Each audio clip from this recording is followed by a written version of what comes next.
to make sure that I've prepared a few things on my video. One is to check and see if there is a yellow, red, or green line up here. And anything but green needs to be rendered. So come up to, make sure the sequence is selected, come up to sequence and go to render in to out. I don't have any video, so it's not rendering anything. And then the next thing I want to do is give myself a little bit of black space or pre-roll at the beginning, so that just like it did when I started rendering it there, it doesn't start playing immediately. So I want about 1 to 2 seconds at the beginning. So I'm going to make sure that everything on my timeline is unlocked. Doesn't matter if some things are invisible or muted. I'm just going to make sure everything is unlocked. And then I'm going to do Command A to select all. And I should see everything transform in color. Then I'm going to zoom in on my timeline and go all the way over to the beginning until I can start to see the number of seconds. So that's 1 second, 1, 0, 0, that's 2 seconds. So with everything selected, I'll do Command A again just to make sure, and I can just drag this over. And you can always give this a play and see if you feel like that's enough black space before it's going to start playing. This gives us an opportunity, especially when it's on YouTube or Vimeo, to set up a file, go into full screen before it actually starts playing. So the third thing I'm going to do is check and make sure that I don't have extra pieces. Okay, so when especially if I have an in to out mark on my video while I'm working here, when I play this, it'll play to the end and it'll stop. But when I export it, depending on what options we select, it may not stop at the out point. It may play until there is no more material on your timeline. So to make sure that that doesn't happen by accident, sometimes I store stuff down here at the end of the timeline that I might bring back into my work later. But once I'm done, I'm going to go ahead and get rid of that. And if you feel like you need to save it, then locate this sequence in the project folder and make a duplicate of it so that you'll have that stored there. So I'm going to go ahead and select this and delete it, but then I'm going to kind of scroll up and down and back and forth. Now keep in mind that when you zoom out, you don't see things as well. So sometimes you need to zoom in a little bit. I might even hit the tilde to expand this.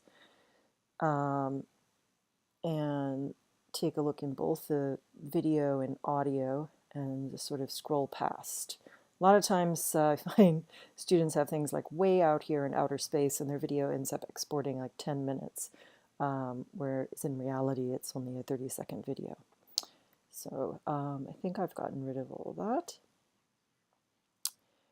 And then I am ready to export. So I'm going to go to File, Export, Media. Now, if for some reason you don't see this available, you may not have a sequence selected. If I go to File, Export, and Media is not available, I want to have this selected so it knows what I'm exporting. Go to Media. And here is where usually this defaults to entire sequence, and that's why if you take the playhead here, and if I had video here, you'd be able to see. If your video end credit, wait, maybe I did put something in there. If it plays way past your video, that means you've probably got some scrap on your timeline. So if I do have in to out points set here, you also want to make sure that when you've scooched everything over for your pre-roll, that if you are going to export with an in to out, that you've also pulled the out button over so that it's playing from the very beginning to the very end. That's only if you're going to use the in to out settings on the export menu. Otherwise, I can always clear the int out, and now there will be no int out export. So the main thing is just to be mindful of how you are exporting this.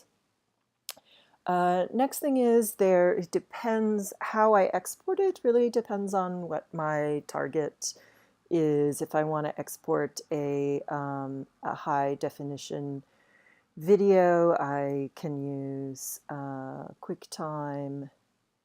Actually, it doesn't have that here anymore. So I'm going to use the H.264. And then you have a number of different options here. So we've got the Vimeo 1080p.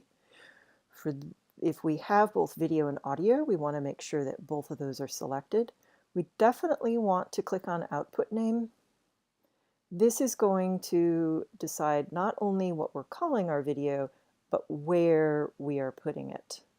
Otherwise, you might export something and then you're like, for the life of me, I have no idea where I saved it. So make sure you know where you are putting it. When I hit save, it's not actually going to export yet. It's just saving what the file name is and where it's going to go. And then the rest of these, takes a little bit of nuance and time to learn. I use these especially if I have troubleshooting issues. If something doesn't look right after I've exported it, I come back and I kind of play around with these, or I do a little bit of research or investigation, what I might change to get a better option. But you'll see here under the video tab that it tells us that the width is 1920 by 1080. We can check things on our audio. If we have effects, there are things we can check on our effects. Sometimes I use maximum render quality. Sometimes I will try and export 2 or 3 times and then compare the export quality and see which one looks better depending on what I click on. So at this point, I would go ahead and do export. If I have a problem viewing that export or uploading that export, I might come back here and decide to change something and see, for example, if there is a lower resolution setting. So instead of 1080 high, maybe I'll do 720 high, maybe I'll try a YouTube option, or maybe I'll just try a straight HD option. So here's where you just want to be aware of what your frames per second were. So we were doing 30 frames per second, which comes out to 29.97. So I could also just export this as HD. I could also res it down to HD 720 and still leave it at the same frames per second. Sometimes if I'm having a really hard time, I'll just make my video tiny by choosing an option like iPhone or something. And I'm like, okay, it's going to be tiny, but maybe at least I can, send it to the client or whoever I need to get it to until I can figure out how to get them a high-res version. You can also change the resolution here. You want to make sure that it's linked when you do that. You don't want this to turn into a square. So I could change it to 720 here. So now you see it's 1280 by 720. So it's got the same settings, but it's a little bit smaller. And then I go ahead and I click on export.